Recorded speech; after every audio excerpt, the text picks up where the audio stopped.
예, 감사합니다. 반갑습니다.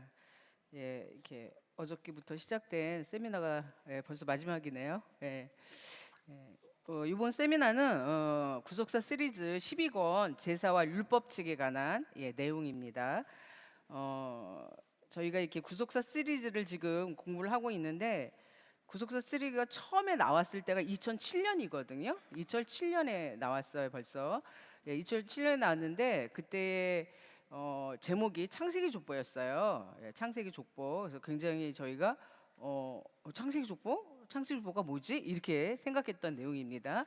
그래서 딱 창세기 족보를 펼쳐 보니까 너무나 엄청난 내용들이 있었죠. 익히 아마 이렇게 12권 세미나 오신 분들은 창세기 족보에 대해서는 공부하셨을 거라고 저는 생각하는데요. 그래서 이제 노아와 라멕과 56년, 또 아담과 라멕과의 56년, 노아와 또 아브람과 58년, 이런 연대 계산을 통해서 아담의 그 실제 역사를 또 족보를 통해서 증거해 주시고, 창세기 3장 15절 여자의 후손으로 오신다는 그 메시지를 이렇게 선포해 주셨죠. 그 다음에 또 이권이 나왔어요. 이권이 나왔는데 이번에는 잊어버렸던 만남, 그래서 헷볼 언약에 대해서 말씀해 주셨습니다. 사실상 이권도 족보예요. 무슨 족보냐면 42번 지쳤던 광야 노정을 통해서 예수님 오시는 과정을 설명을 해주셨죠. 예, 그리고 이제 3권이 나왔는데 3권부터는 또 본격적인 족보가 시작이 된 거예요. 그래서 뭐냐면 마태복음 1장에 보면 예수님의 족보가 나오죠. 예, 마운트데이 족보가 나오는데 마태복음 1장에는 그 예수님의 족보를 이렇게 읽어라라고 해석한 구절이 있어요. 그 구절이 뭔지 아세요? 마태복음 1장 17절이에요. 마태복음 1장 17절이 뭐냐면 14대 14대 14대로 족보를 해석해라. 그래서 14대의 일기에 해당하는 이제 3권 언약의 등불을 공부하셨을 거고요. 4권이 또 나왔죠. 4권이 나왔는데 이 4권을 통해서 뭐냐면 역대 왕들의 신앙의 성적표를 말씀해 주셨는데 남유다와 북이스라엘을 비교 연대를 해 놓으셨어요. 구속사 시리즈 공부하다 보면 좌절하시는 데가 4권이에요. 왜냐하면 이 남유다와 북이스라엘이 연대를 비교하다 보면 티스라엘과 니산월 때문에 좀 복잡한 연대 계산이 나오거든요. 그래서 이게 거기까지 했고요. 그다음 5권은 뭐냐면 마지막 3기죠. 3기 예수님 오실 때까지 족보입니다. 저희는 그래서 5권까지로 족보가 끝나는 줄 알았어요. 그랬더니 6권에 뭘 하셨냐면 대제사장 족보를 해주셨어요. 대제사장 족보 77대의 대제사장 족보를 해주셨고, 7권은 만대 언약 10계명에 대해서 말씀하셨고요. 8권은 잊어버렸던 만남의 완전 이제 증복판이 되겠죠. 8권은 헷벌 언약의 성취의 과정을 말씀해 주셨고요. 그다음 9권은 뭔가요? 성막에 대해서 말씀해 주셨죠. 그래서 여러분들이 이제 성막 세미나 통해서 많이 배우셨을 텐데, 그리고 10권은 아브라함의 일생 노정을 통해서 사실은 아브라함의 일생 노정의 과정이 예수 그리스도 오신 또 과정을 또 그려주고 있죠. 그리고 11권에서는 에스겔 성전에 대해서 말씀해 주셨고요. 11권 하는 수룹발베 성전에 대해서 말씀해 주셨습니다. 여기까지 오셨습니다. 그래서 오늘은요 12권인데 제목이 제사와 율법책이에요. 제사와 율법책. 그런데 제사, 율법책 이게 연결이 되시나요, 안 되시나요? 제사는 제사고, 어저께 5대 제사 배우셨죠. 제사인데 그 뒤에 율법책이 이렇게 연결이 돼 있어요. 그래서 저는 처음에 이렇게 책을 이렇게 받아봤을 때 제사하고 율법책이 어떻게 연결이 되나 이렇게 제가 생각을 했는데 책을 읽어보니까 이렇게 책이 연결될 수밖에 없구나. 왜냐하면 이스라엘 백성들이 바벨론 포로를 갔을 때 성정도 파괴가 되었고요. 성소에 있었던 모든 성물도 다 바벨론으로 가져갔죠. 가져갔죠. 그러니까 사실상 제사라는 의식이 어떻게 됐나요?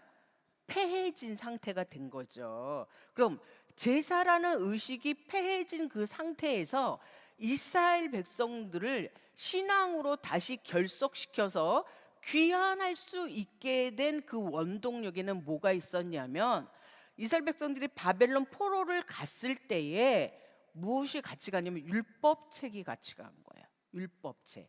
그러니까 이스라엘 백성들이 이제는 제사의 그 의식의 신앙이 아니라 이제 무슨 신앙으로?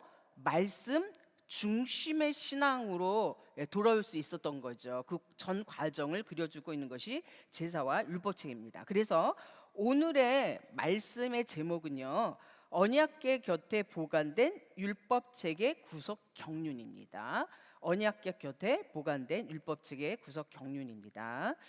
신명기 31장 24절부터 26절 말씀 보시면 오늘의 본문 말씀인데요. 모세가 이 율법의 말씀을 다 책에 써서 마친 후에 여호와의 언약궤에 매는 레위 사람에게 명하여 가로되 이 율법책을 가져다가 너희 하나님 여호와 언약궤 곁에 두어 너희에게 증거가 되게 하라. 지금 이거는 모세가 이스라엘 백성들에게 처음 출애굽하고 난 다음에 시내산에서 8차 등정을 통해서 하나님께 십계명과 율법책을 받아오는 장면이거든요.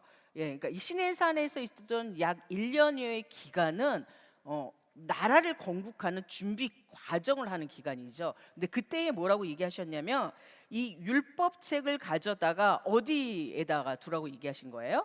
언약궤 곁에 두라. 그러니까 이스라엘 백성들이 광야 생활을 하는 가운데 중심이 뭐였냐면 언약궤였거든요. 그러니까 하나님께서 먼저 3일 먼저 찾아가셔서 이스라엘 백성들이 어디다 진을 쳐야 되는가 먼저 살피셨어요.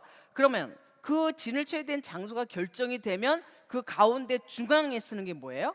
성막이 있죠. 예, 성막. 그 성막 속에 성소와 지성소가 있는 거잖아요. 근데 그 언약궤 곁에 뭐가 있었다는 거예요? 율법책이 같이 행진하고 있었다는 것을 말씀해 주고 계십니다.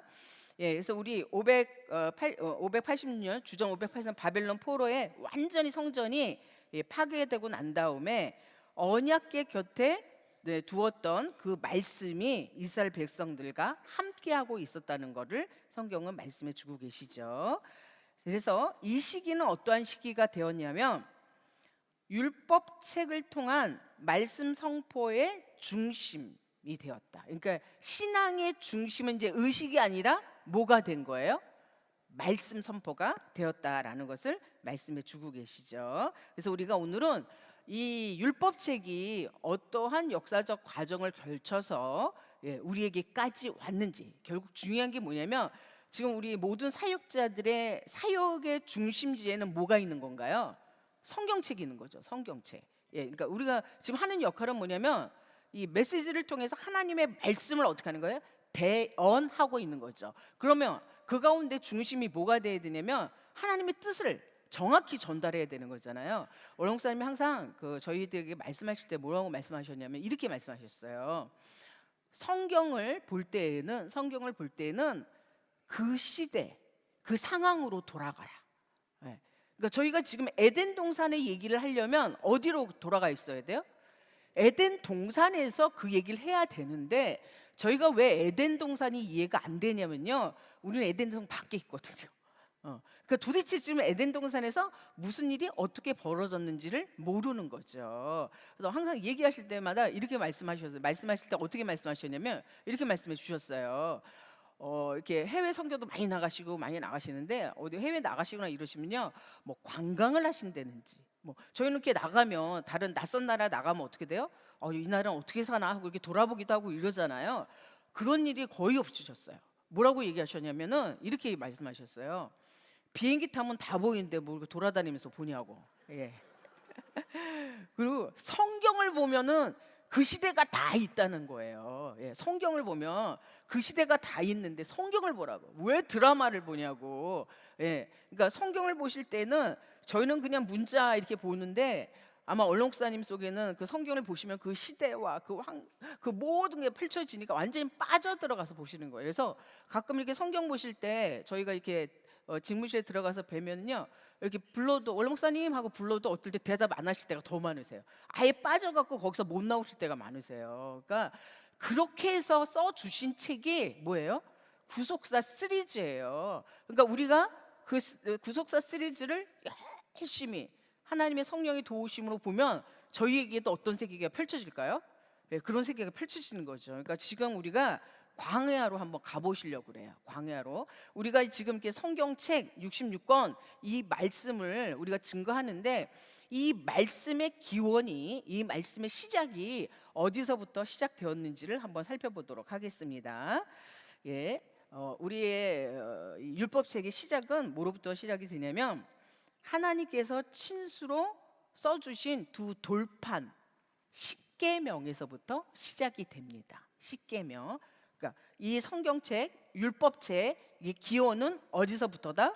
십계명에서. 십계명을 다른 말씀을 하면 어떻게 되냐면요, 열 말씀이다. 열 말씀. 그러니까 우리가 잘못 십계명을 오해하면 이렇게 오해할 수 있어요. 아, 십계명 구약에 다 끝난 거, 율법은 다 끝났어, 이렇게 생각하실 수 있어요. 그렇지 않아요. 만대의 언약이에요. 만대의 언약이에요. 열 말씀이에요. 하나님께서 우리 사람들에게 해야 될, 영원히 지켜야 될 열 말씀이에요. 그래서 하나님께서 신명기 9장 10절 말씀 보면은, 여호와께서 두 돌판을 내게 주셨나니 그 판의 글은 하나님이 어떻게 하신 거예요? 친수. 친수라는 게 뭔가요? 직접 써주신 거예요. 네, 직접 써주신 거예요. 성경을 하나님께서 직접 쓰셔서 그 기록이 시작되었기 때문에, 그 기록이 시작되었기 때문에 성경의 신적 권위는 오직 어디에 있다? 성경 자체에 있다는 거죠. 이걸 뭐라 그러냐면 성경의 독자적 신임성이다, 얘기해요. 성경은 스스로 어떻게 한다? 성경은 스스로 자신의 것을 보증한다는 거예요. 자, 보세요. 만약에 성경을 보증할 인간이 있다 그러면 성경보다 누가 더 큰 건가요? 그렇죠. 예를 들면 이래요. 아, 성경 그거 내가 보증하지. 그 성경은 틀림없다니까. 그럼 누가 높아지는 거예요? 성경, 하나님은요 사람한테 의지하지 않으셨어요. 성경은 스스로 성경이 뭐하고 있다? 증거하고 있다는 거죠. 그래서 성경은 성경이 자신을 뭐하고 있다? 증거한다. 예, 우리가 한번 보실게요. 두 번째는 뭐냐면요, 이 성경 말씀에 이 말씀의 이 십계명에 대해서 설명을 해놓으셨는데, 하나님께서 어떻게 얘기하셨냐면 신해상 언약과 연결돼 있어요. 근데 이 모든 언약에는 뭐가 있냐면 피가 뿌려졌다는 거예요. 피.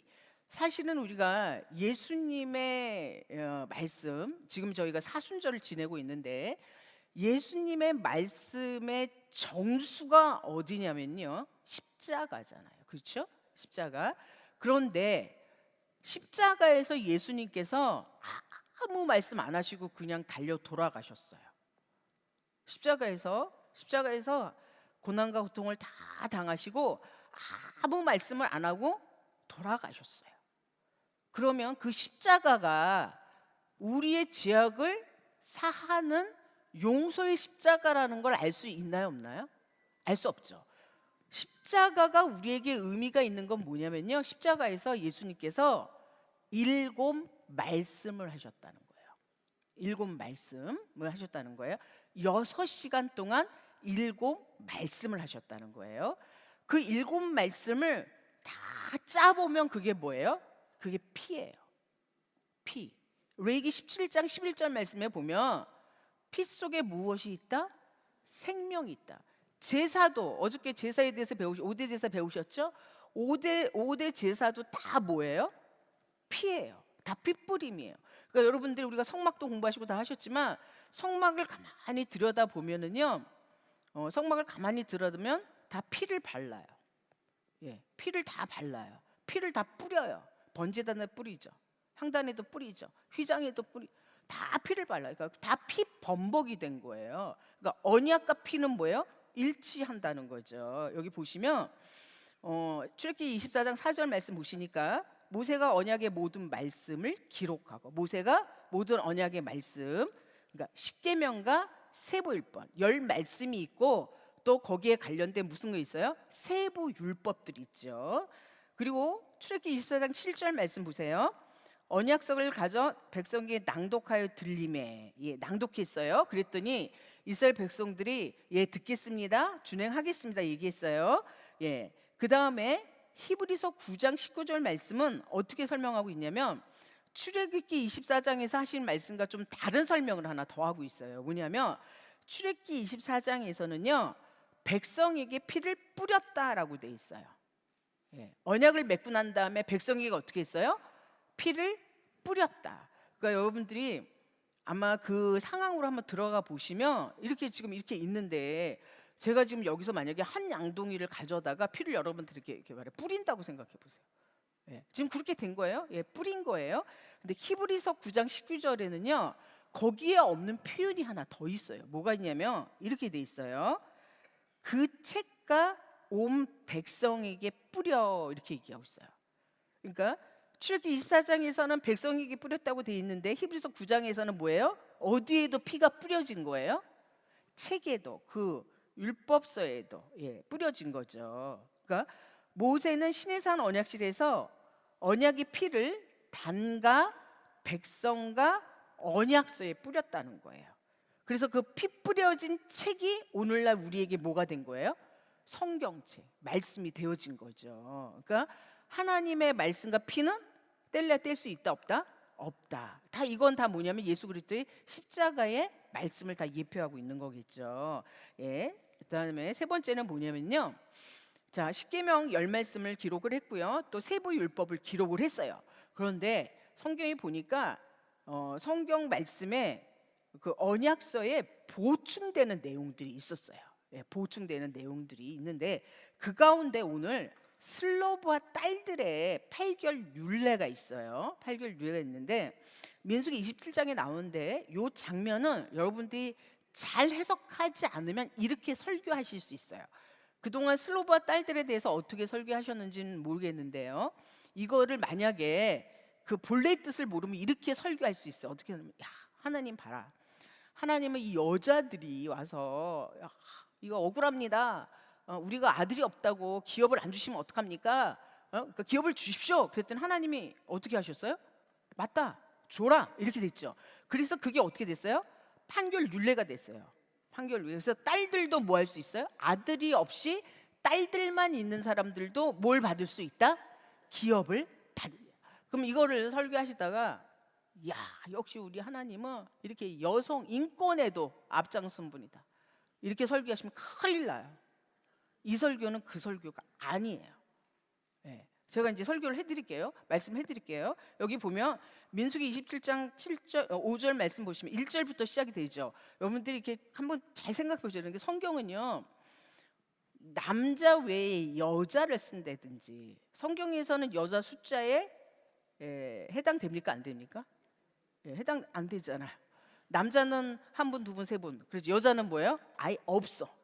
그러니까 무슨 뭐 오병이에 몇만 명 먹었다, 그 속에는 여자 포함돼? 안 돼요?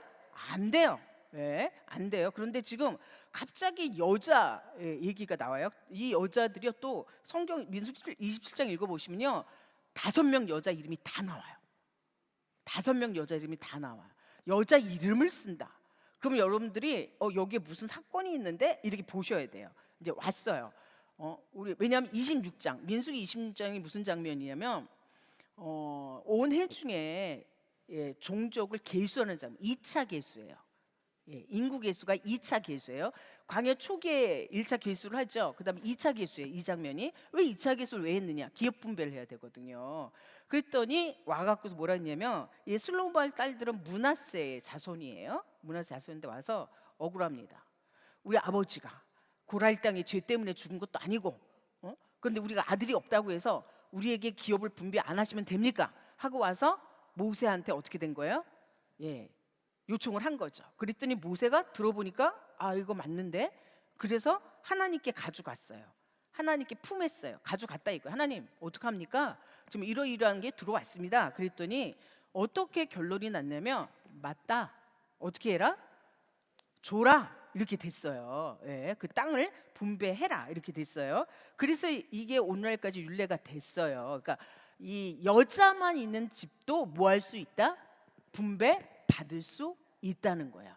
근데 이렇게 시행을 하다 보니까 문제가 생겼어요. 어떤 문제가 생겼냐면, 이 여자가 땅을 분배받고 기업을 분배받고 다른 집하러 시집을 가면 그 기업이 어느 집 받게 되나요? 다른 집 받게 되는 거예요. 그렇죠? 근데 이 기업을 받은 여자가 엄청난 땅의 분배를 받았어요. 그 제가 만약에 루벤 지파로 간 거예요. 그러면은 므낫세 지파의 땅은 어떻게 돼요? 줄어들고 어느 땅이 늘어날까요? 루벤 지파 땅이겠죠. 그래서 36장에 이 사건이 다시 한번 올라와요.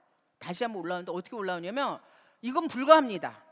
왜냐면 아니 기업 분배 받고 딴 지파로 씹을 가버리니까 어떻게 돼요? 땅이 다른 지파로 가버립니다. 이거 불가합니다.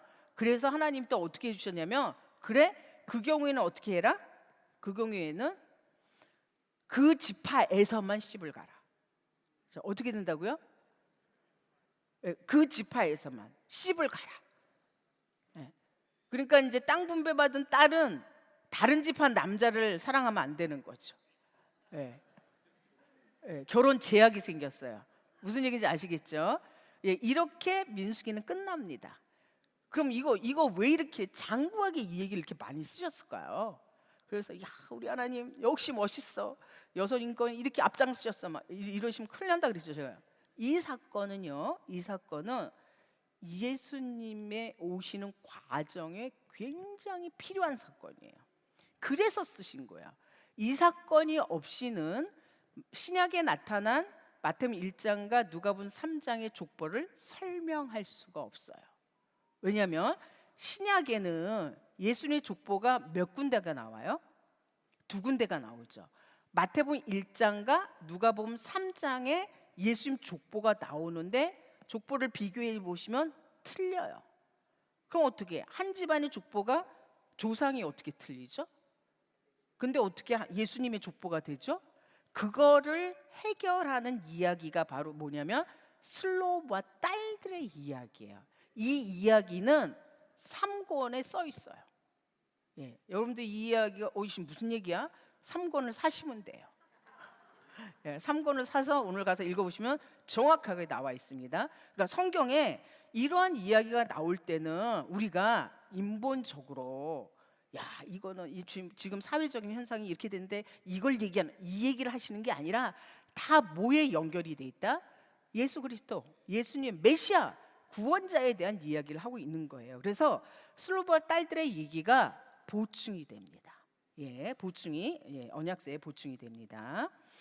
그리고 이 보충된 이 율법과 십계명의 말씀을 어떻게 했냐면 모세가요 마지막 설교를 하고 난 다음에 신명기 31장 9절 말씀에 이렇게 얘기하죠. 어떻게 얘기하냐면 모세가 이 율법을 써서 여호와의 언약궤를 매는 레위 자손 제사장들과 이스라엘 모든 장로들에게 주고 어떻게 해요?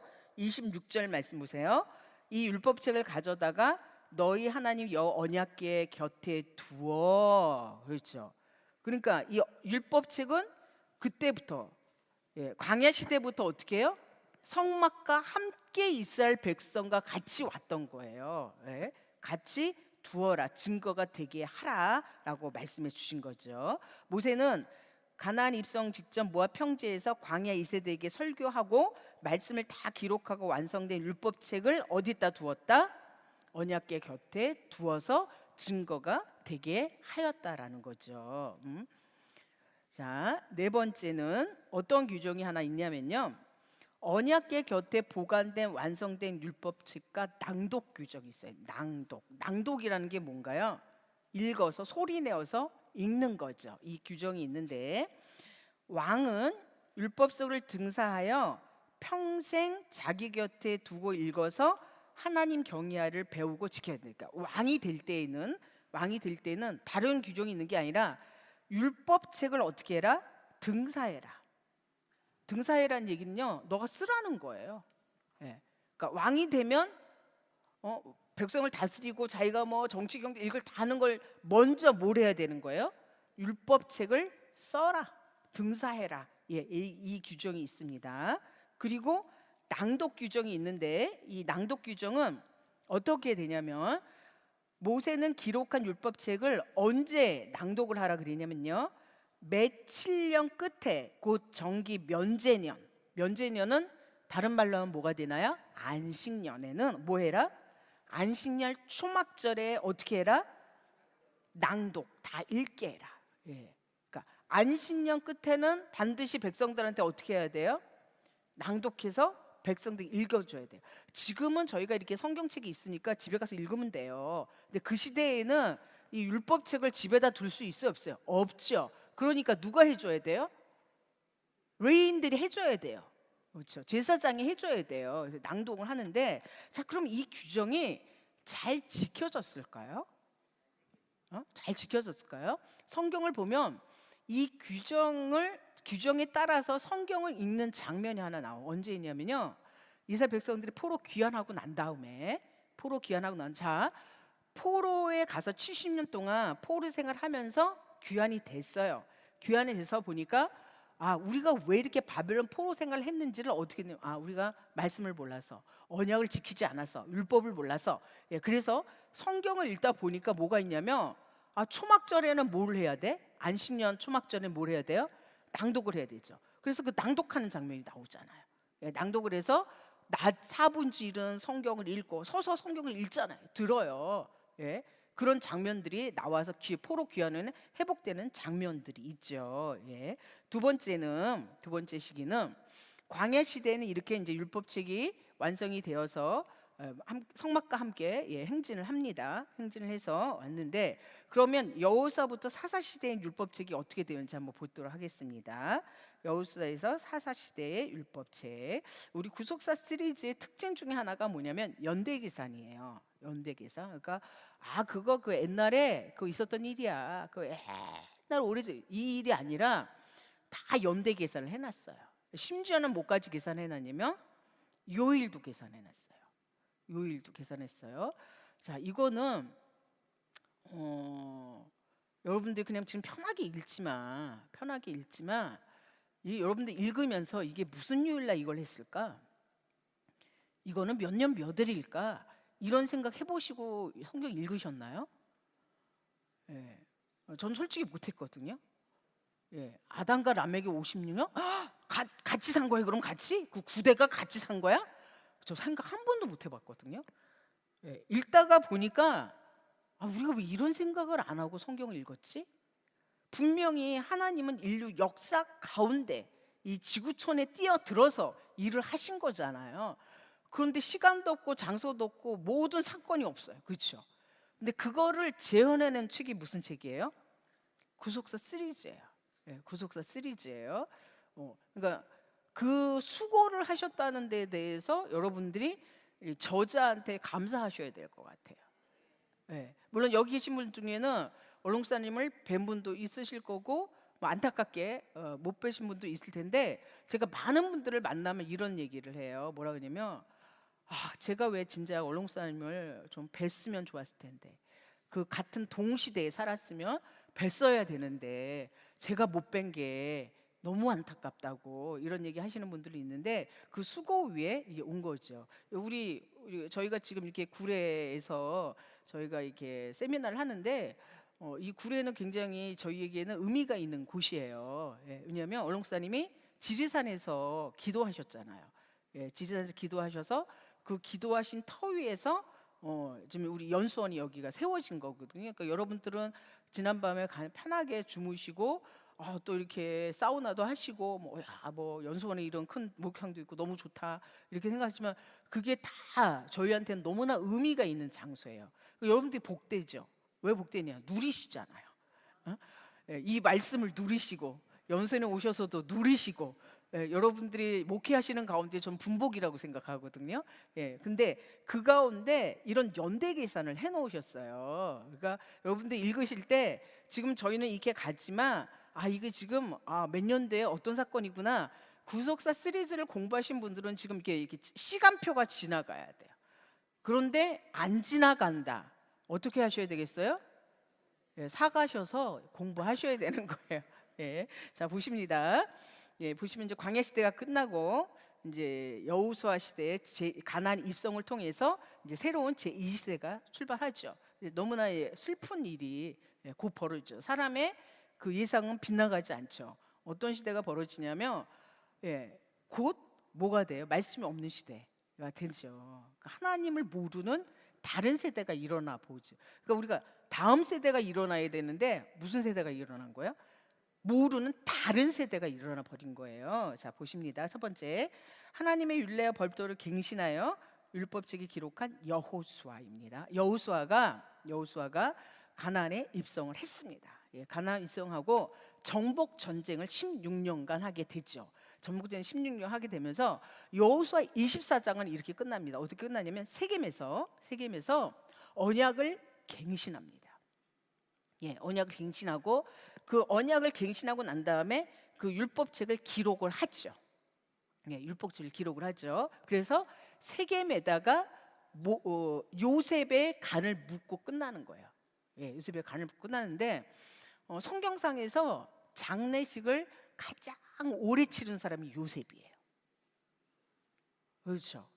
창세기 50장이 뭘로 끝납니까? 창세기 50장이 요셉의 입간으로 끝나는 거예요. 예, 요셉 입간으로 끝나는데 장례는 절차가 어떻게 돼 있어요? 여러분 장례 치를 때 어떻게 치러요? 임종 예배, 입간 예배, 그다음 뭐예요? 하간 예배, 땅이 묻죠. 그게 마지막 장례죠. 그런데 50장은 뭘로 끝나요? 입간, 간에만 넣어놨어. 땅에 안 묻었다니까요. 그랬던 그 관을 언제 들고 나와요? 출애굽할 때 이스라엘 백성들이 요셉의 간을 들고 나와서 40년 내내 메고 다니다가 16년 전쟁을 치르고 어디다 묻어요? 세겜에 묻어요. 692년 만에. 예, 692년 만에 요셉의 장례가 치러지는 거예요. 그리고 여호수아 24장은 끝나는 거예요. 예, 24장 끝나는 거예요. 그때 율법책을 다시 갱신을 합니다.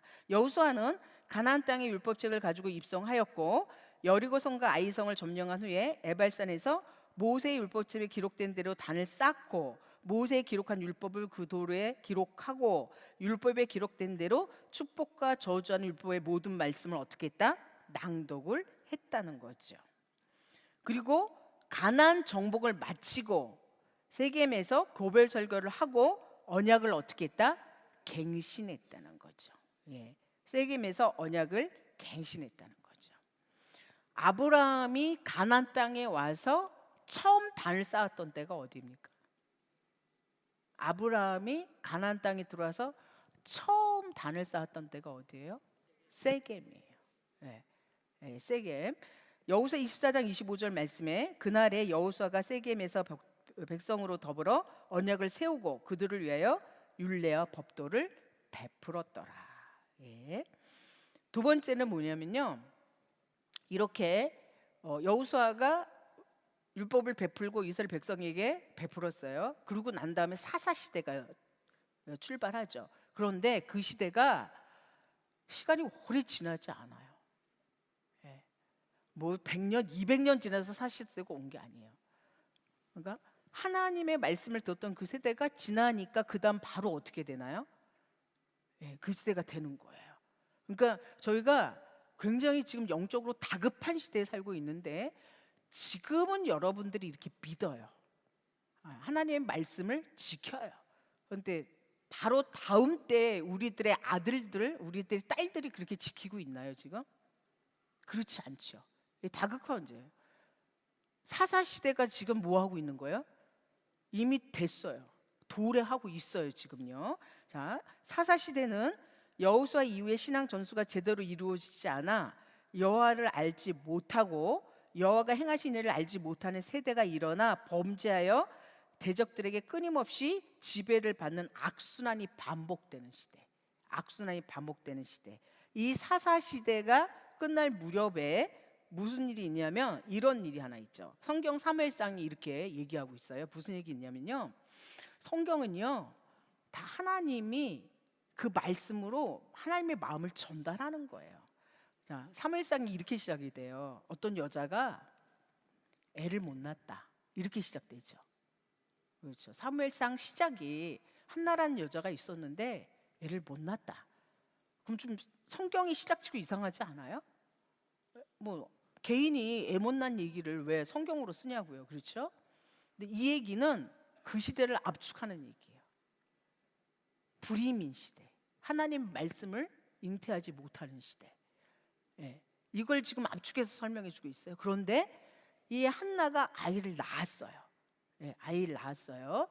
여러분들 드라마 보면 이런 거 있을 거예요. 어떤 게 있냐면 뭐 고려말, 뭐 조선말 이런 드라마들 보면은요, 어떤 그 왕조가 마지막이 되면 가장 어두운 시기잖아요. 이제 그 왕조는 다 쓰러지고 소망이 없고 이런 시대잖아요. 그런데 저 산골에서 애가 하나 태어나는데 등짝에 붓두칠성을 달고 태어나. 뭐 이런 드라마들 있죠. 예, 그건 뭐냐면 이제 얘가 뭐 한다는 얘기예요. 예, 얘가 다음 때에 이제 왕을 이어간다 뭐 이런 얘기잖아요. 그렇죠?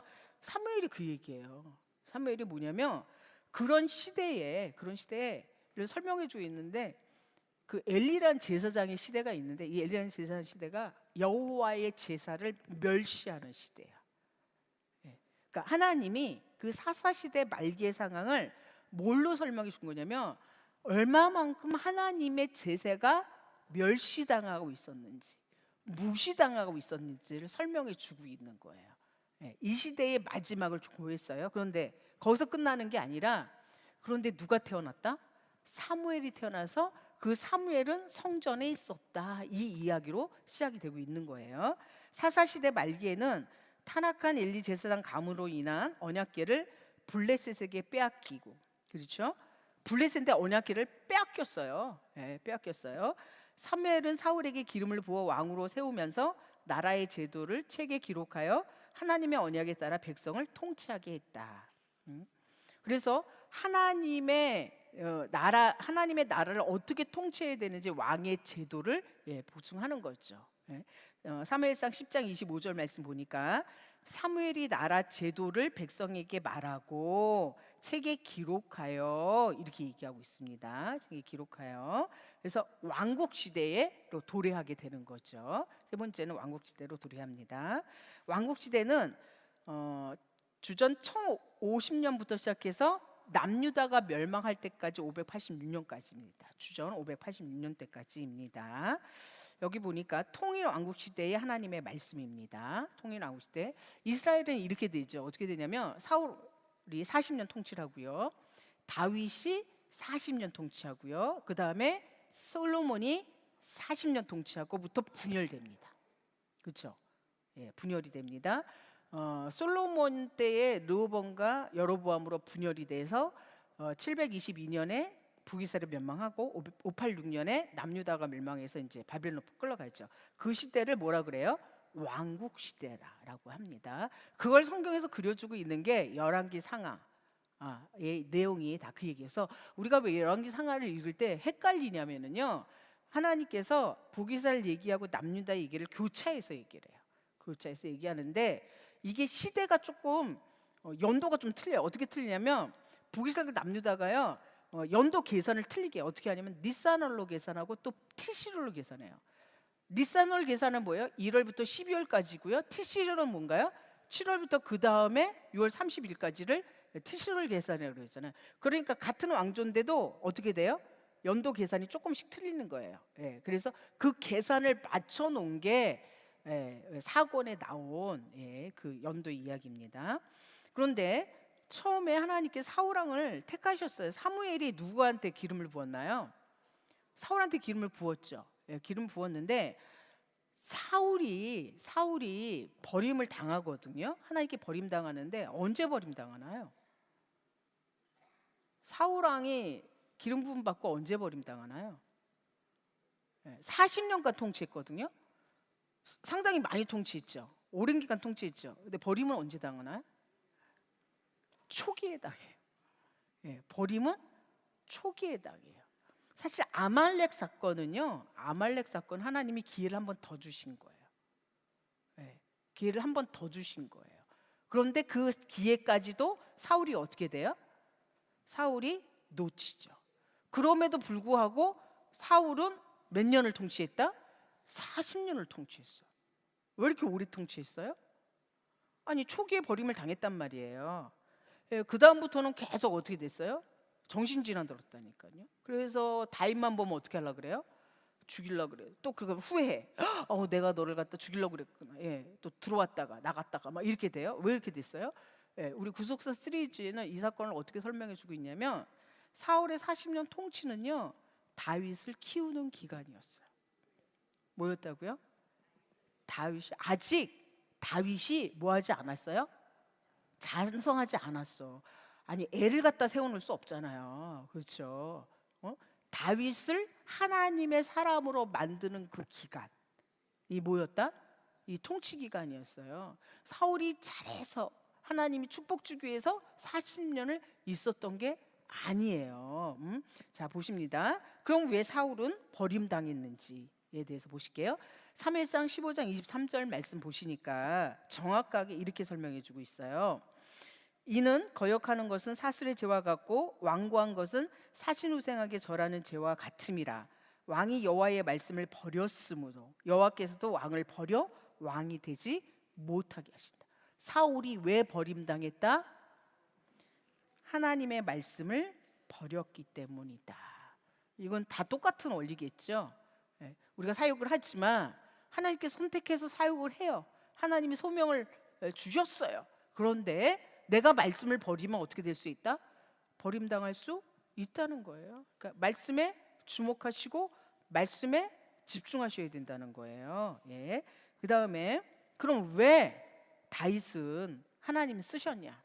자 그러면 우리는 이렇게 볼 수 있어요. 성경을 볼 때 아브람 믿음의 조상, 믿음의 조상, 나는 아브람 못해. 그건 아브람이나 하는 거야. 성경 절대 그렇게 얘기하고 있지 않거든요. 다윗도 우리랑 매일 반 똑같은 사람이었어요. 다윗의 죄를 한번 생각해 볼까요? 다윗의 죄가 무슨 죄냐면요, 유부녀 강간한 죄예요. 그렇죠? 다윗이 그 죄를 한번 쭉 들어가 보세요. 얼마나 악이 고의적이고 악의적인지 몰라요. 그렇잖아요. 밧세바를 가늠했어요. 밧세바였더니 임신한 걸 알았어요. 그랬더니 어떻게 그거를 은폐하기 위해서 어떻게 해요? 햇사람 우리아를 불러들여서 야 너 집에 가서 쉬어. 안 쉬네. 그러니까 어떻게 됐어요? 편지를 써서 보내서 누굴 죽여요? 우리아를 죽여요. 그리고도 다윗은 어떻게 됐나요? 아무 일 없었던 듯 어떻게 해요? 예. 그러니까 하나님이 누굴 보냈나요? 나단을 보냈죠. 그러니까 여기까지 보면요, 다윗 천하의 무슨 사람이에요? 몹쓸 사람이에요. 근데 우리는 다윗을 지금 어떻게 기억하고 있나요? 성군으로 기억하고 있죠. 왜냐면요, 다윗도 우리와 매일 반의 사람이었는데 하나님이 회개하라 할 때에 어떻게 했기 때문에 회개한 거예요. 그러니까 우리가 그 사람이랑 나랑 다른 게 없어요. 회개를 하느냐 안 하느냐. 자, 왕상 15장 5절 말씀 보실까요? 왕상 15장 5절 말씀 보시면 있어요. 다윗이 햇사람 우리알 일 외에는 평생 여호와 보시기에 뭐예요? 정직히 행하고 자기에게 명하신 모든 일을 어기지 아니해요. 그러니까 다윗의 인생 가운데 이 우리아 사건은요, 씻을 수 없는 사건이에요. 근데 그때에 하나님이 나단 선지를 보낼 때 어떻게 했다? 회개했다. 그 회개한 장면들이 써진 게 시편이잖아요. 눈물을 흘려서 어떻게 됐어요? 백인잇을 적셨다. 밤새도록 울면서 그 회개하고 부르짖던 그런 장면. 그래서 하나님 사람이 된 거예요. 그러니까 하나님의 말씀을 심중에 둔 뭐예요? 다윗. 그 다음 세 번째는요, 솔로몬에 대해서 살펴보는데, 솔로몬, 천하 열왕보다 큰 지혜의 사람 솔로몬. 솔로몬이 하나님께 뭘 구했냐면 이런 마음을 구했죠. 하나님께서 일천 번제를 드리면서 이렇게 구했어요. 뭘 구했냐면 선악을 분별하는 지혜로운 마음을 구했죠. 선악을 분별하는 지혜로운 마음. 근데 하나님이 이거 보시기에 굉장히 기쁘셨어요. 그래서 뭐 줬어요? 안 구한 것도 다 줬어요. 전무후무한 축복을 줬다 그래요. 그럼 이게 왜 이렇게 기쁘셨을까요? 하나님이 선악을, 다윗이 이렇게 얘기했더니 하나님 저를요, 전 너무 어린아이입니다. 선악을 분별하게 해주십시오. 그랬더니요, 하나님이 그래? 응답을 주는데 구하지 않은 것도 막 갖다 드려 보여줬어요. 왜 이렇게 기쁘신 거예요? 이 장면은 에덴 동산에서 아담이 뭐 분별 못한 거예요? 선악과 분별 못했어요.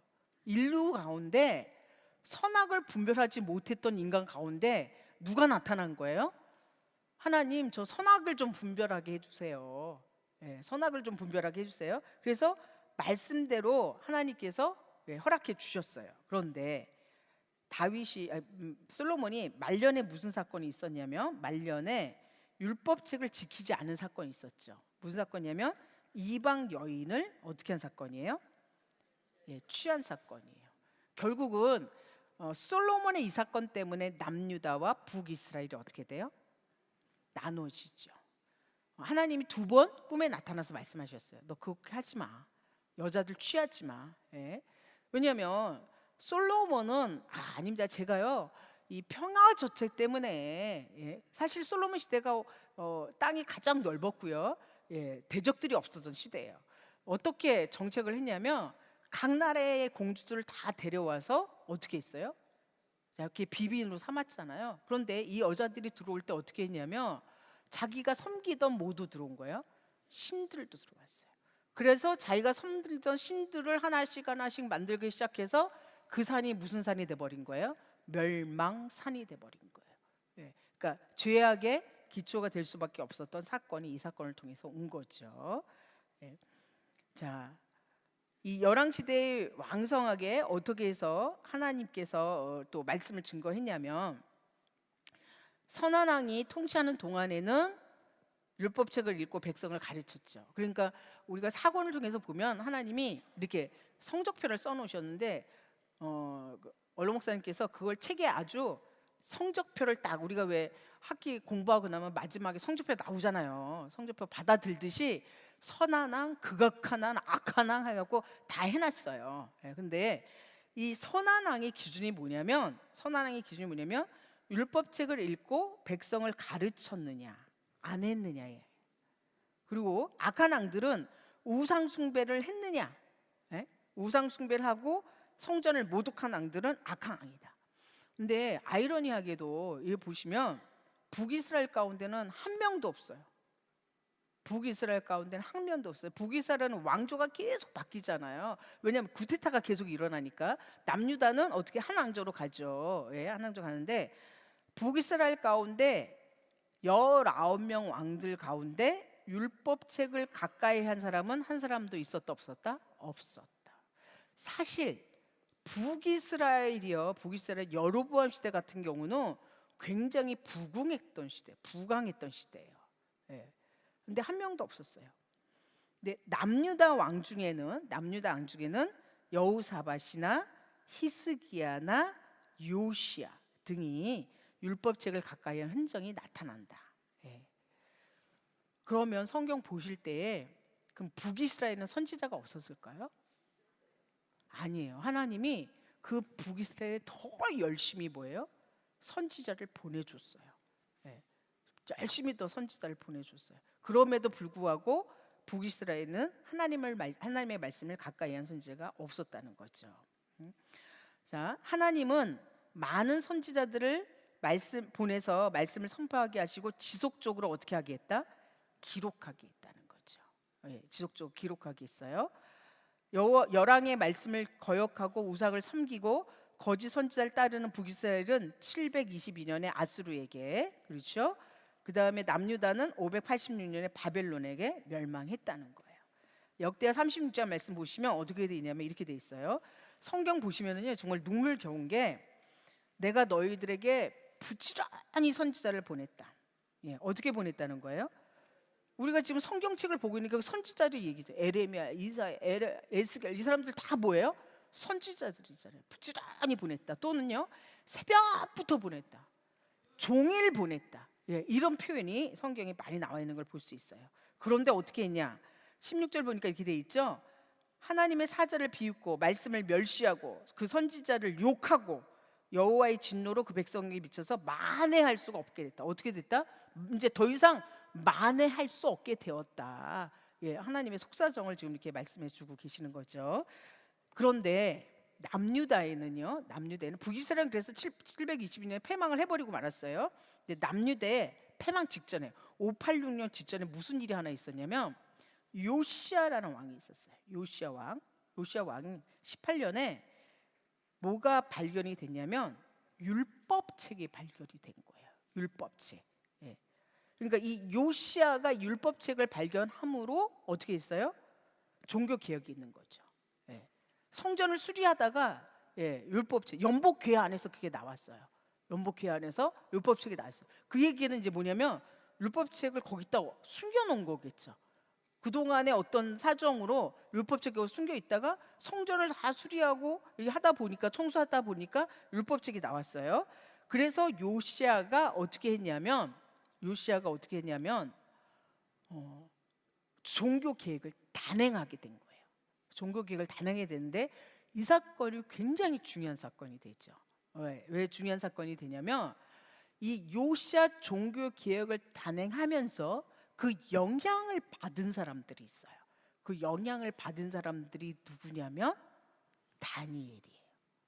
영향을 받은 사람들이 다니엘이에요. 예, 연도 계산을 하다 보면 나와요. 그러니까 이 다니엘과 세 친구들은 요시야 키즈가 되는 거예요. 물론 제1차 때 바벨론으로 끌려가요.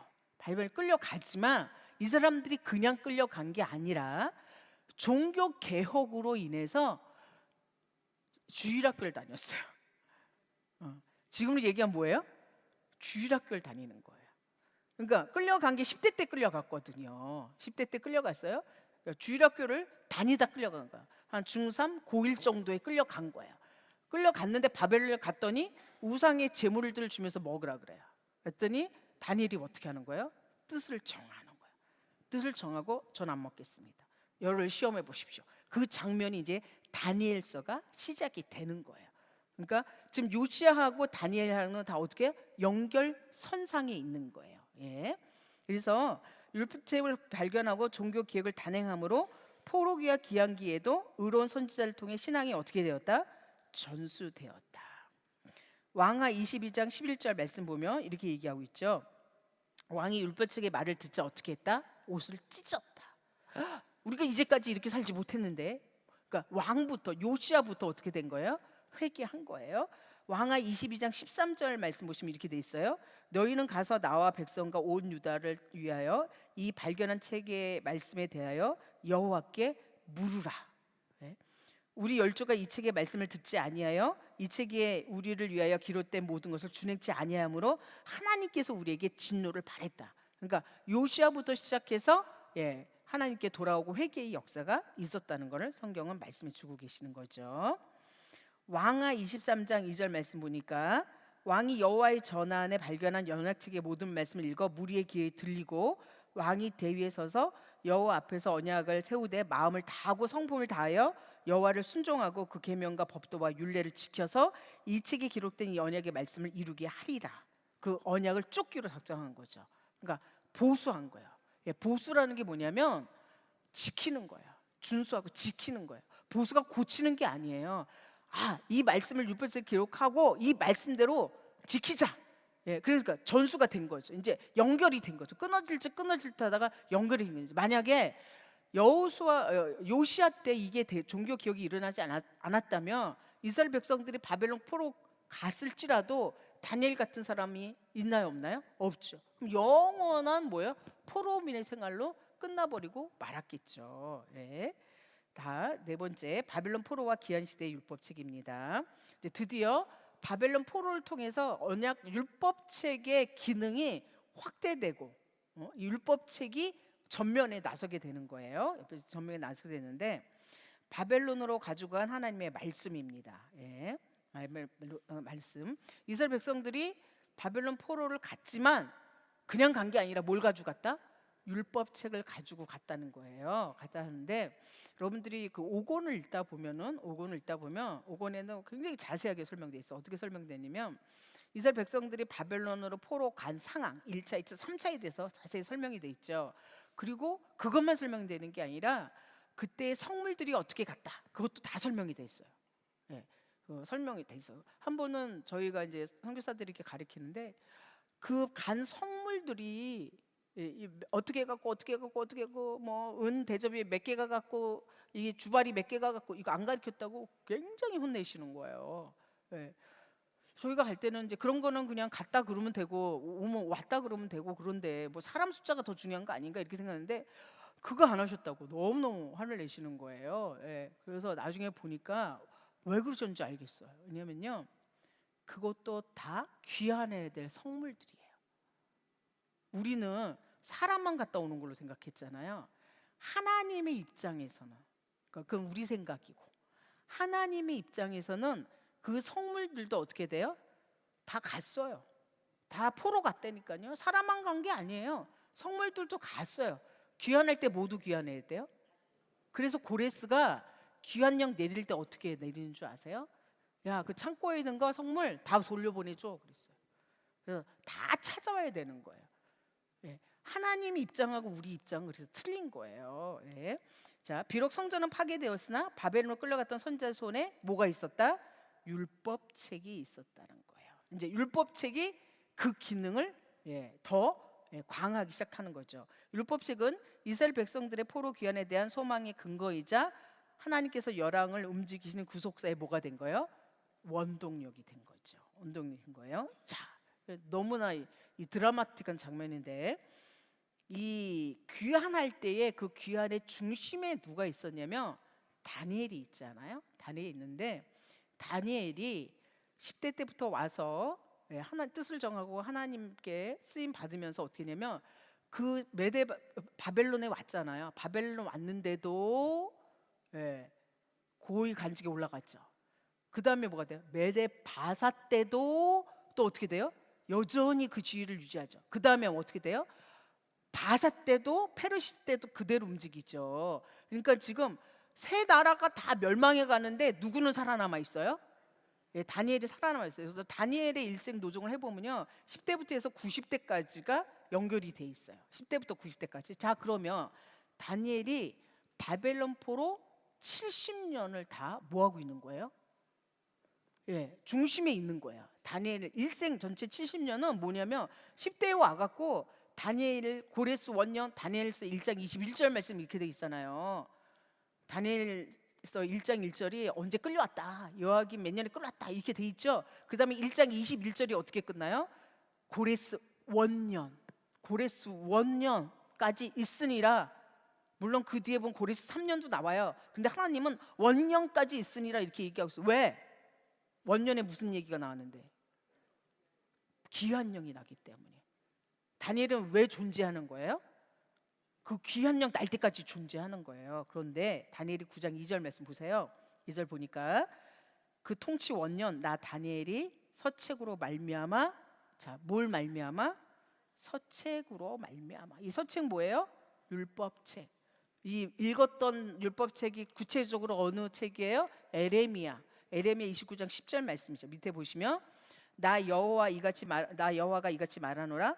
바벨론에서 몇 년이 차면 70년. 그래서 다니엘이 이게 무슨 얘기야? 70년? 그러니까 뭐 해봤을까요?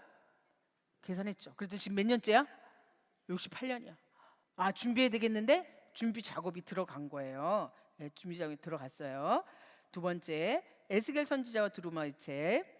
에스겔이 바벨론 포로 간 지 몇 년에? 5년에. 그렇죠? 5년에. 에스겔이 몇 년에 끌려가냐, 몇 살에 끌려가냐면 25살에 끌려가요. 그러니까 5년 지났으니까 몇 살인가요? 30세예요. 사실은 에스겔은 제사장이거든요. 제사장인데 바벨론 포로로 끌려왔기 때문에 제사장의 직무를 할 수 없어요. 그래서 하나님이 에스겔한테 무슨 직무를 주냐면 선지자 사명을 주죠. 그래서 우리가 에스겔 제사장으로 알고 있어요? 에스겔 선지자로 알고 있어요? 에스겔 선지자죠. 그래서 593년에 안파게스 네가 애곡과 지향의 말들을 주죠. 두루마리를 줘서 하나님께서 그 음성을 들려주시죠. 자, 이방 왕 고레스에게 전해진 율법책의 말씀. 자, 이 말씀 보면 우리가 에스라 1장 1절 말씀 보면 이렇게 시작하잖아요. 고레스가 이스라엘 바벨론 포로의 기한령을 내렸다 이렇게 시작하죠. 그럼 이거는 그냥 보면 되게 뜬금없는 말이에요. 갑자기 바사 고레스가 왕이 됐는데 제일 먼저 한 게 뭐냐면, 야, 유다 땅에 있는 사람들은 이스라엘 바벨론 포로 온 사람들은 다 유다 백성 가서 뭐해? 성전져 이거 얘기하는 거예요. 이거 갑자기 왜 이렇게 됐을까요? 이거 갑자기 왜 이렇게 얘기했나요? 이거의 배경에 누가 있었냐면요, 다니엘이 있었던 거예요. 다니엘이 있었는데, 그러면 이 다니엘이 뭘 했냐면, 고레스 너가 지금 바사의 왕이 된 이유가 뭔 줄 알아? 그게 성경에 나와 있어. 그 성경이 어떤 성경이에요? 이사야 성경이에요. 자, 보십니다. 요세푸스에 따르면 고레스는 자신에 대해 약 200년 전에 예언했던 이사야 선지자의 글, 이사야 44장 28절, 45장 1절부터 3절 말씀을 누구한테 전해준 거예요? 고레스에게 전해준 거예요. 자, 다니엘은 왜 하나님이 바벨론, 메데바사, 바사일까 이리까지 왜 왕 옆에 있을 수 있게 해줬냐면 그때에 누구한테 전하라고? 고레스한테 전하라고. 그 시대의 사명을 타고난 거예요. 예. 그래서 이 이사야의 글을 읽고 다니엘을 통해서 고레스가 전달받고 아, 내가 이 사명이 있구나. 그래서 뭘 해줬다? 고레스 영이 난 거죠. 예. 하나님의 역사가 이렇게 성취된 거죠. 이 제목도 하려면 1시간 이상 해야 돼요. 너무나 드라마틱한 하나님의 역사는 전 세계 역사를 지금 뭐 하고 있다? 하나님이 주권 섭리하고 계시다. 오늘날에도 우리나라가 굉장히 어렵고 힘든 가운데 있는데 그냥 인간이 들어볼 때 이거 어떻게 된 거야? 답답해. 이거 왜 이래? 이렇게 할 수 있지만 성경을 통해서 보시면 이 모든 것도 누구 손에 있다? 하나님 손에 있다. 그러니까 믿는 자는 기도해야 되는 거고요. 예? 믿는 자는 기도해서 하나님의 섭리를 깨닫고 전하는 게 선지자인 거예요. 예, 그게 사역자인 거예요. 우리가 언론 보고 신문 보고 뭐 유튜브 보고 그거 가지고서 전하는 사람들이 아니에요. 뭘 보고? 말씀을 보고 전하는 사람들이란 얘기예요. 자, 바벨론으로 가져가는 하나님의 말씀, 에스라서 1장 1절부터 3절 말씀, 에레미야 입으로 하신 말씀이 응해서 누구의 마음을? 고레스의 마음을 감동시켜서 공포를 냈다는 사건이죠. 그래서 바벨론 포로 이후에는요 폭발적인 부흥 운동이 시작이 되는 거죠. 폭발적인 부흥 운동. 이제는 제사와 성망 뭐 이런 걸로 한 게 아니라 야 우리가 왜 포로 간 거니?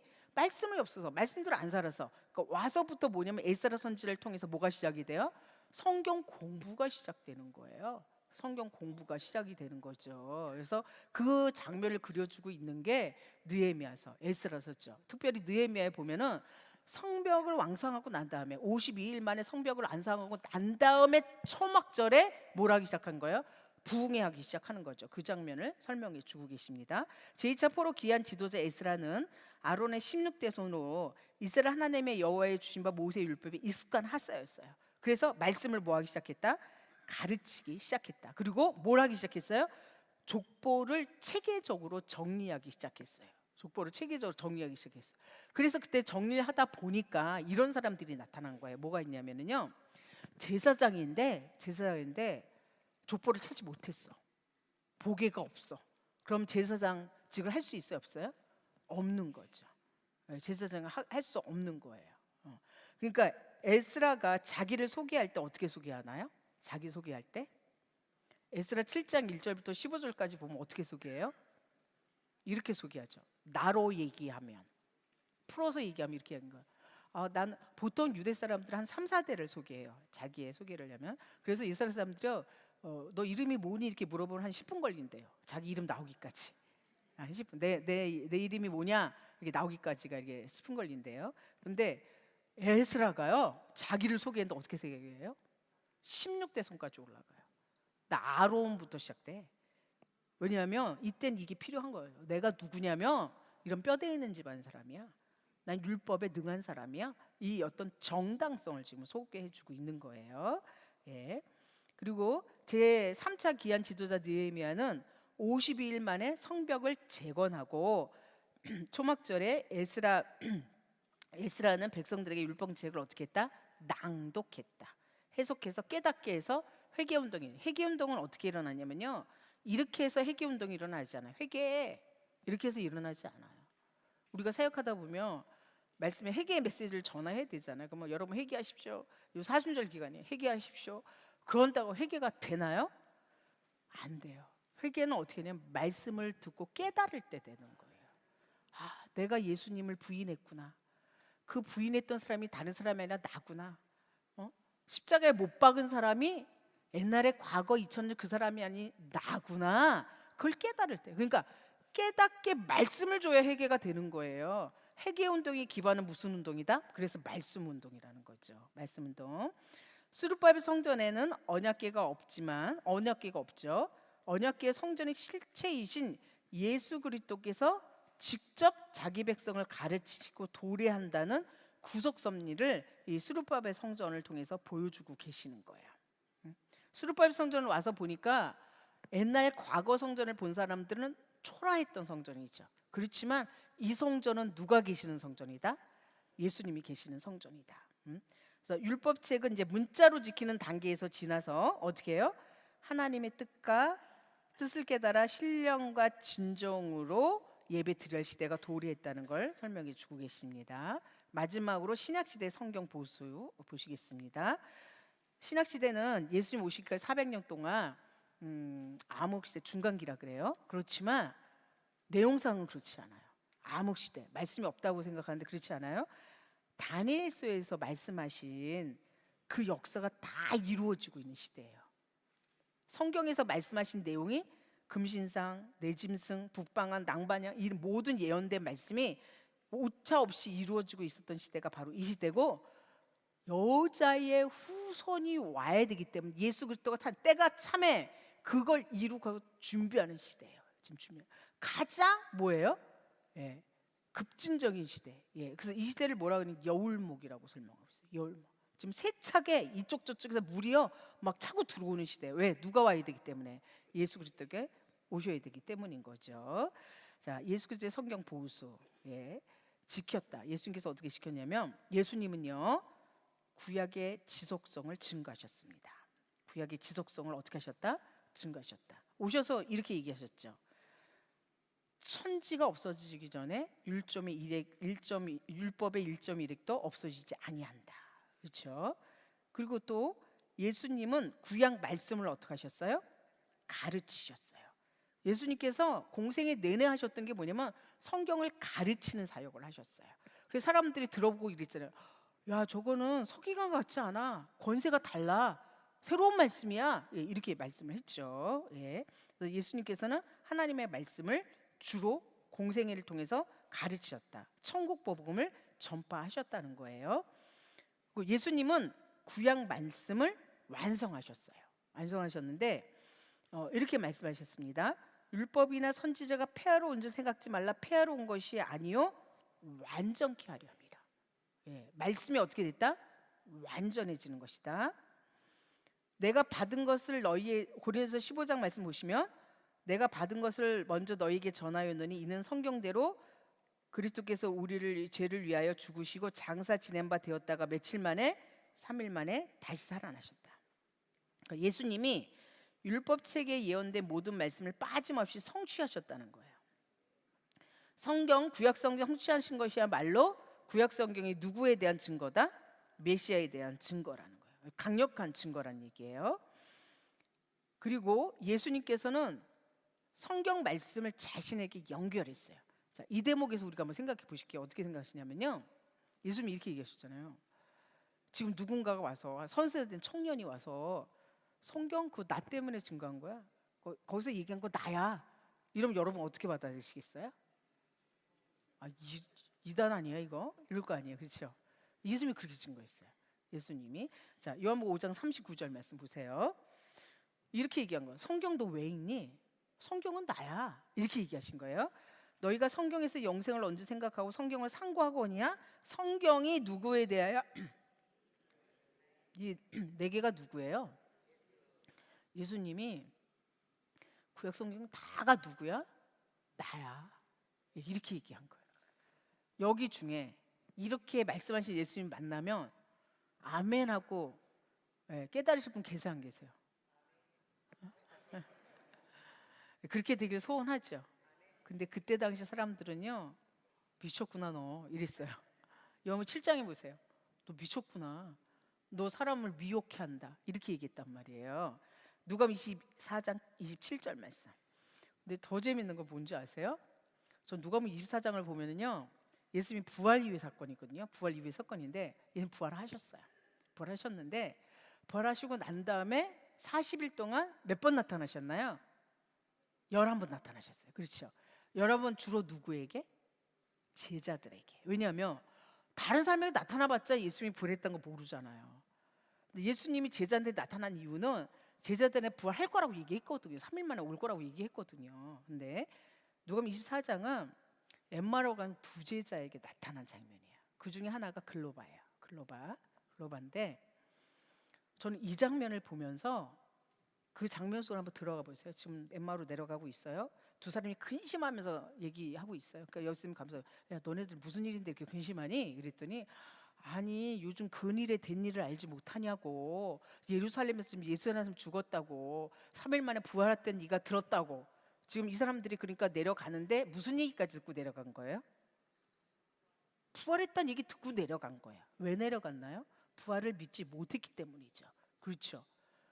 예, 근데 글로바라는 사람 이름이 남아 있잖아요. 왜냐하면 이 글로바의 부인이 누구냐면 십자가 밑에 있던 마리아예요. 십자가 밑에 누가 있었어요? 요한복음 19장 25절에 이름 나와 있잖아요. 글로바의 아내 마리아 나와 있잖아요. 그렇죠? 그러니까 자기 아내한테 예수님이 부활했어라는 얘기를 전에 들은 거예요. 그런데 믿기지 않으니까 어떻게 된 거예요? 내려간 거예요. 내려갔어요. 그런데 예수님이 왜 글로바를 찾아왔을까요?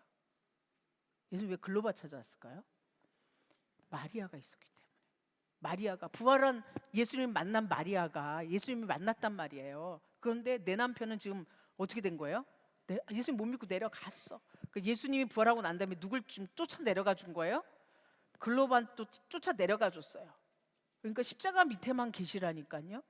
십자가 밑에만 계시면 내 남편, 내 아내, 내 자녀, 내 마음에 품고 있는 사랑하는 사람들 하나님이 어떻게 주신다? 찾아가 주신다. 그러니까 내가 십자가를 떠나면 하나님이 갈 도리가 없어. 그렇죠? 그런데 내려가서 이렇게 하는데 그러면 여러분이 예수님 같으면 어떻게 하실 것 같아요? 저 같으면 등짝 심혈스팅을 하나 할 거예요. 등짝을 한 대 탁 때리고 야, 왜 이렇게 날 못 알아보니 이럴 것 같아요? 예수님 그렇게 안 하셨어요. 어떻게 하셨어요? 24장 27절 27절 이에 모세와 및 모든 선지자의 글로 시작하여 모든 성경에 쓴 바 뭐에 관한 거? 자기에 관한 거. 부활 이후에도 예수님은 뭐 하셨다? 성경 공부하셨다. 뭐 하셨다고요? 성경 공부하셨다. 24장 44절 말씀 또 이르시되 내가 너희와 함께 있을 때에 너희에게 말한 바 모세의 율법과 선지자의 글과 시편이 뭐예요? 나를 가리켜 얘기하신 게 아니냐. 모세의 율법, 선지자의 글, 시편이 누구를 얘기한 거예요? 예수님. 그러니까 우리가 뭘 가리켜야 돼요? 모세의 율법, 선지자의 글, 시편을 가리킬 때 누구가 깨달아져요? 예수님이 깨달아진다는 거죠. 예수님이. 예수님께서 직접 자신을 증거하셨다는 거예요. 예수님께서는 구약 성경의 역할이 예수님 자신을 증거하는 것임을 밝히심으로 구약 성경을 계속 뭐하도록 보수 지켜지도록 하신 거란 얘기예요. 사도행전 23장 27절 말씀에 보니까 뭐 했어요? 예루살렘에 사는 자들과 저희 간원들이 예수와 비 안식일마다 외우는 바 선지자들의 말을 알지 못함으로 예수를 죽였다는 거죠. 아이러니죠. 성경을 배웠는데 예수를 못 믿어. 요즘 성경 공부를 가리키는데 예수를 못 믿어. 왜냐하면 예수를 정확히 가리키지 않았기 때문이에요.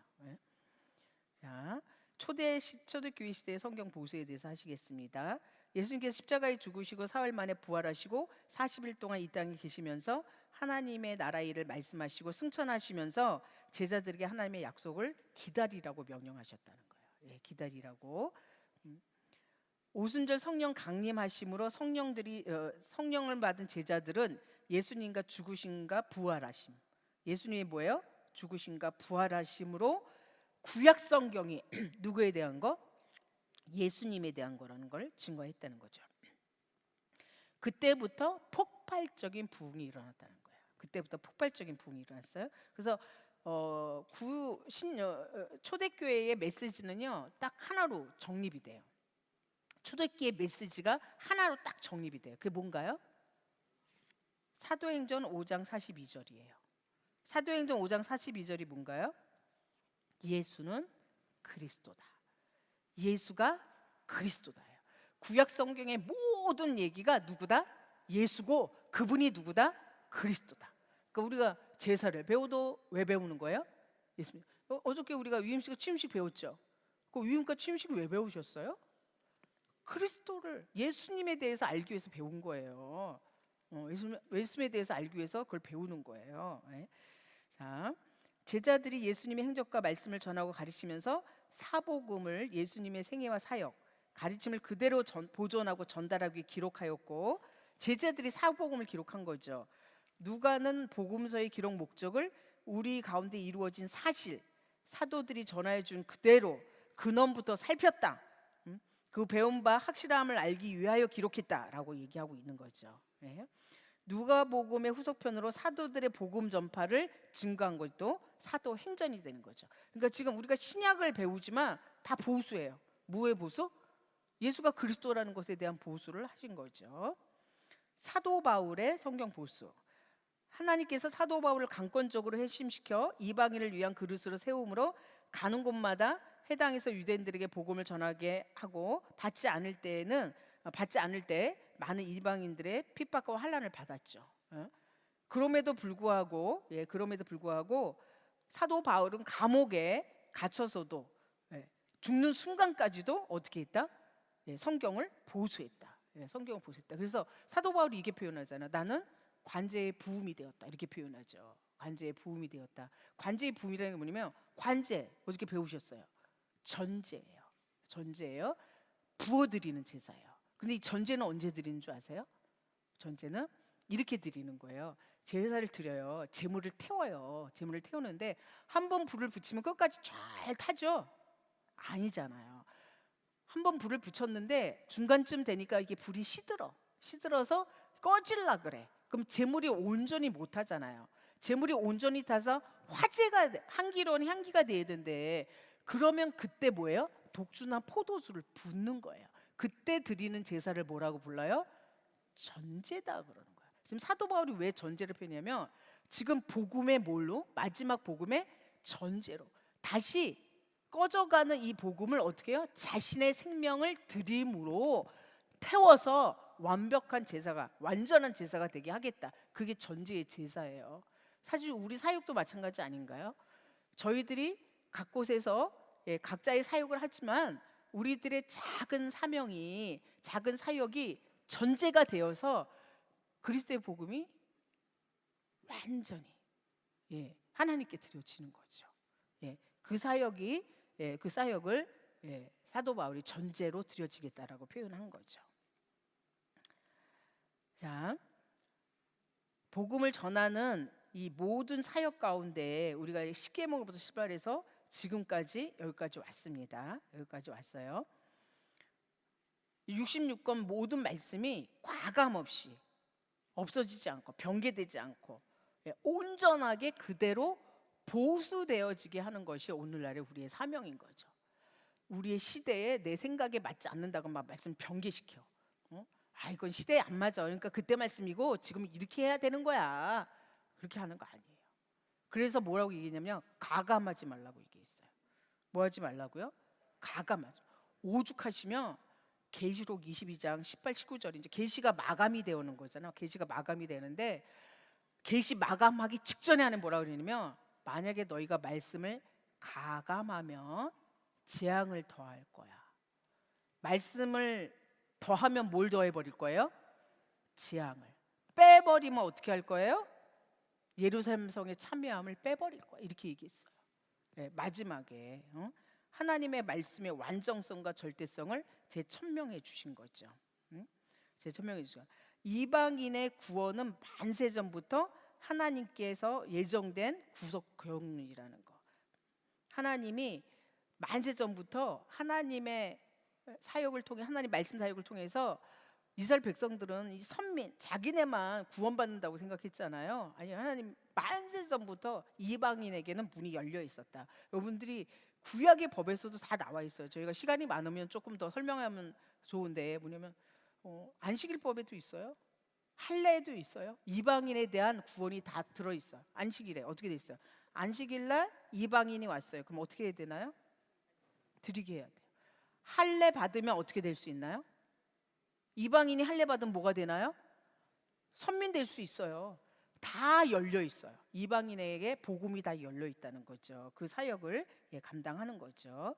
그리고 아브라함을 통해서 어떻게 했어요? 아브라함을 통해서 모든 이방인들에게 문이 열려 있다. 그러니까 어떠한 이방인이라도 예수만 믿으면 뭐가 될 수 있다? 하나님의 자녀가 될 수 있다. 갈라디아 3장 8절 말씀 보시면 이렇게 돼 있어요. 또 하나님이 이방을 믿음으로 말미암아 의로 정하실 것을 성경이 미리 알고 먼저 아브라함에게 복음을 전하되 모든 이방인이 너로 인하여 뭐예요? 복을 받는다.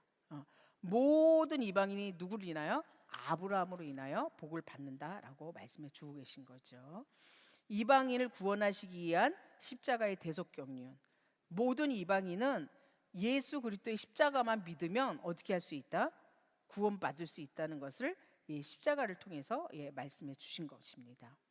마지막 때에 66권의 기록이 완전히 종결되었지만 옛적의 선지자들로 여러 부분과 여러 모양으로 우리 조상들에게 말씀하신 하나님이 구약 성경에 완성하셨고 사도들을 통하여 이 마지막 날 아들로 우리에게 말씀하심으로 신약 성경이 완성이 되었어요. 그렇죠?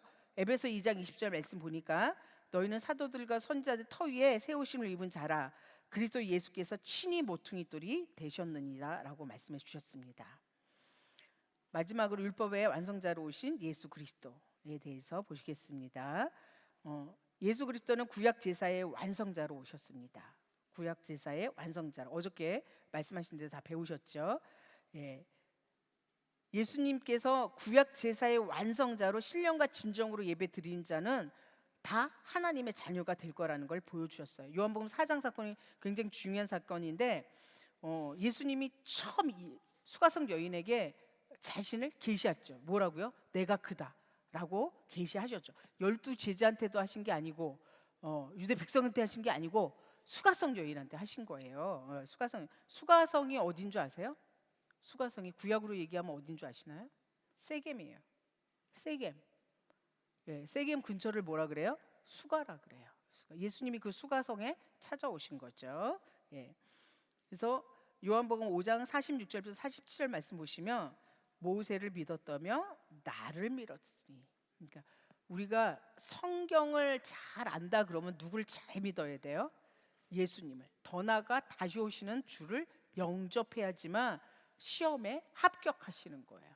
예수를 잘 믿었는데 다시 오시는 주님을 영접하지 않아. 과락이에요. 그 장면을 성경 말씀해 주십니다.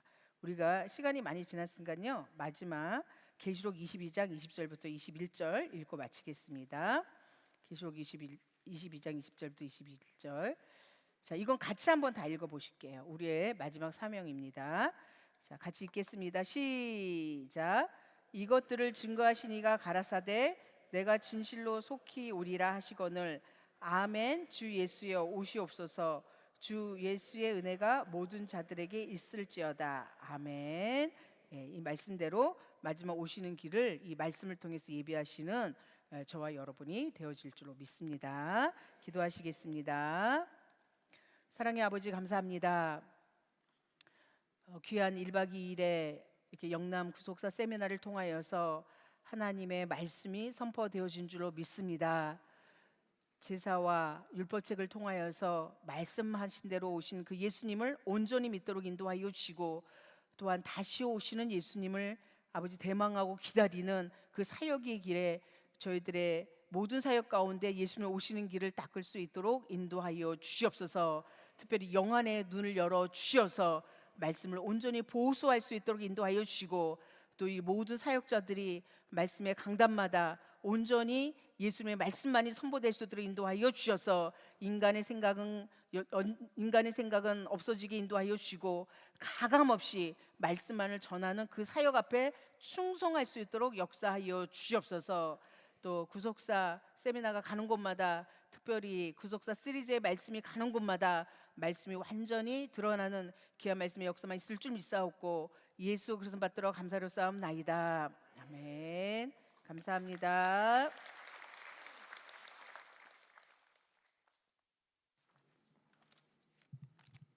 수고하셨습니다.